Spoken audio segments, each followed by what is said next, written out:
Ma tante m'envoie par erreur une vidéo où ma famille me traite d'échec pathétique. Mon prénom est Emma, et jusqu'à il y a quelques nuits, je croyais que ma famille m'aimait. Tout a commencé par une simple notification, ma tante m'avait envoyé une vidéo. J'étais en train de préparer le dîner quand mon téléphone a vibré. J'essuie mes mains, j'ouvre le message sans réfléchir. Au début, je pense à un vieux clip de famille, puis j'entends la voix de ma mère. Emma devrait être reconnaissante. Sans nous, elle ne serait rien. Mon estomac se noue. L'image tremble, comme si le téléphone avait été posé sans qu'on sache qu'il enregistrait, mais les voix, elles, sont cristallines. Mon père ajoute en riant, c'est une ratée pathétique, au moins elle sert à quelque chose, payer nos factures. Je serre le téléphone. Ma tante, la même qui m'a envoyé la vidéo, dit d'un ton satisfait, si Emma arrête d'envoyer l'argent, on la culpabilisera. Elle est trop tendre pour dire non. Mon corps se fige. Emma. Mon prénom. Il ne parle pas d'une hypothèse. Il parle de moi. Je les aide depuis des années, loyer, dette, économie sacrifiée, juste pour qu'ils ne manquent de rien. Et voilà ce qu'ils pensent vraiment. Soudain, la vidéo disparaît, ce message a été retiré. Ma tante a compris son erreur. Elle panique, supprime, en espérant que je n'ai rien vu. J'aurais pu l'appeler, la confronter, hurler. Au lieu de ça, je range le téléphone. Et je décide de ne pas réagir. Pas encore. J'ai un plan. Je reste assise longtemps, les phrases qui tournent en boucle, Emma devrait être reconnaissante. Raté pathétique. Trop tendre pour dire non. Je veux croire à un malentendu, mais je sais. Ils ont pensé chaque mot. Et ils n'ont pas tort sur un point, j'ai été trop tendre. Combien de fois m'ont-ils culpabilisé ? Combien de fois ai-je mis ma vie entre parenthèses pour leur urgence ? Le provisoire financier de mon père est devenu des années de loyer à ma charge. Les frais d'inscription de mon frère qui n'a jamais fini la fac. Les urgences sans fin de ma mère, toujours pile le jour de ma paix. Je me disais que c'est ça, la famille. Cette vidéo a pulvérisé l'illusion. Ils pensent s'en être sortis, message retiré, ouf. Ne t'inquiète pas, Emma n'a pas regardé. Très bien. Qu'il me croit toujours docile. Dans quelques jours, le prochain virement est censé partir. Cette fois, ce sera différent. Le lendemain, la routine, mais tout paraît plus net. Mon téléphone vibre, coucou ma chérie, j'espère que tu vas bien, écrit ma mère. Trop normal. Elle n'envoie jamais de message juste pour prendre des nouvelles. Quelques minutes, au fait, le loyer est bientôt dû. Tu peux envoyer d'ici vendredi. Voilà. Même scénario. Sauf que, cette fois, je ne joue plus. Je tape, je ne peux pas ce mois-ci. J'envoie. 1 minute. 2. Comment ça, tu ne peux pas, répond ma mère, déjà à cran. Je laisse passer. Puis, Emma, c'est sérieux, on compte sur toi. On n'a pas d'autre option. Ma tante arrive aussi, coucou, ta mère panique, tout va bien ? Je souris, amère. Tout va bien, tant que je paie. Personne ne me demande si, moi, ça va. Je réponds, dépenses imprévues. Je ne peux rien envoyer. Désolé. Point. Pas d'explication. Et j'attends. Silence. Pour la première fois depuis des années, j'ai dit non. Ils ne savent pas quoi faire. Les points de suspension apparaissent, disparaissent. Enfin, ma mère, quelles dépenses imprévues pourraient être plus importantes que ta famille ? La vieille ficelle. Je ne réponds pas. Puis, tu sais que ton frère ne peut pas payer le loyer. S'il se fait virer, ce sera ta faute. Classique. Puis, nous t'avons élevé, on s'est occupé de toi quand tu n'avais rien. C'est comme ça que tu nous remercies ? Je serre le téléphone. Quand je n'avais rien, ils ne se sont pas occupés de moi. J'ai cumulé 3 boulots pour sortir de cette maison.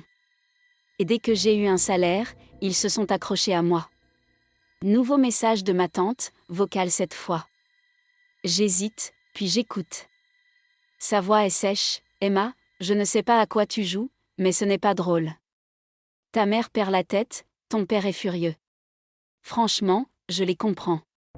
Tu as toujours été un peu ingrate, mais là, c'est de l'égoïsme. Tu as un bon job, tu gagnes plus que nous, tu n'as pas besoin de cet argent. Pendant que ta famille galère, tu décides que tu t'en fiches? Tu leur dois bien ça après tout ce qu'ils ont fait pour toi. Et ne t'attends pas à ce qu'ils te pardonnent. Si tu franchis cette ligne, il n'y aura pas de retour. Je devrais paniquer. Au lieu de ça, je me sens calme. Elle vient de confirmer l'essentiel, il ne m'aime pas, il ne me respecte pas. Je ne suis qu'un compte bancaire. Si je cesse de payer, je ne suis plus rien. Très bien. Alors je ne serai plus rien pour eux. Ma mère renvoie, dernière chance, Emma. Envoie le loyer. Je la bloque. Je bloque mon père. Je bloque ma tante. Et, pour la première fois depuis des années, je suis libre. Du moins, c'est ce que je crois, jusqu'au lendemain matin, quand on frappe à ma porte. Tôt. Trop tôt. Je sais que c'est mon frère. Je respire, j'ouvre. Jason est là, l'air épuisé et enragé. Sérieusement, Emma? Qu'est-ce qui ne va pas chez toi? Tu as bloqué tout le monde. On n'existe plus? Je croise les bras, peut-être que je suis juste fatiguée d'être un porte-monnaie. Il lève les yeux, pas encore ce discours. Je ris, amer, je paie ton loyer depuis des années. Tes factures. Ta bouffe. Même ton abonnement à la salle. La première fois que je dis non, je deviens une ingrate? Il ouvre la bouche, rien ne sort. Alors je continue, et ne fais pas semblant de t'inquiéter pour moi. J'ai vu la vidéo. Son visage pâlit, quelle vidéo? Je souris, froidement, tu sais très bien. Il bafouille, c'était pour rire. Tu dramatises. Ma voix tombe, pour rire? Vous étiez là, à me traiter de raté pathétique, à dire que je devrais être reconnaissante de payer vos factures. Tu sais ce que ça fait, d'entendre ça de sa propre famille? Il souffle, tu ne penses pas ça. Si. Tu veux de l'argent? Trouve un travail. Tu veux qu'on s'occupe de toi? Trouve quelqu'un d'autre. Moi, j'ai fini. Il crache, sois égoïste, vas-y. Mais ne reviens pas quand tu n'auras plus personne. Je ferme la porte. Mon cœur bat fort, mais ma colonne est droite. Il a tort, il me reste quelqu'un. Il me reste moi. Plus tard, mon père m'écrit, nous t'avons élevé. Tu ne vas pas t'en tirer comme ça. Reviens, on va en parler, on arrangera ça. Je m'assois, je réfléchis. Je pourrais l'ignorer. Ou faire mieux. Je me lève, j'ouvre mon ordinateur. Je rassemble tout, relevé, virement, facture. Des années d'aide. Je rédige un mail, voici un récapitulatif détaillé de tout ce que j'ai payé pour vous. Je ne serai plus votre bouée de sauvetage. Je ne suis pas un distributeur. Je choisis enfin moi. Considérez ça comme ma dernière note. Vous ne me devez rien. Mais vous vous devrez d'admettre tout ce que j'ai sacrifié, parce que j'ai cru que la famille se soutient et non qu'elle se vide. J'attache les preuves. J'envoie. Puis, je vais sur le groupe familial. Je remonte les messages de demande, de plainte, de culpabilisation. J'écris, vous parlez beaucoup de ce que vous avez fait pour moi. Vous oubliez ce que j'ai abandonné pour vous. Vérité, vous n'aviez pas besoin de moi, vous m'avez utilisé. C'est mon dernier message. Ne me contactez plus. J'envoie. Silence. Un dernier texto de Jason, tu fais une erreur. La famille reste soudée. Je souris. Il essaie encore de piquer. Ça ne marche plus. Je n'ai pas besoin d'eux. J'ai ma vie, ma liberté. Ce n'est pas une explosion dramatique. C'est plus silencieux, plus net, et bien plus satisfaisant.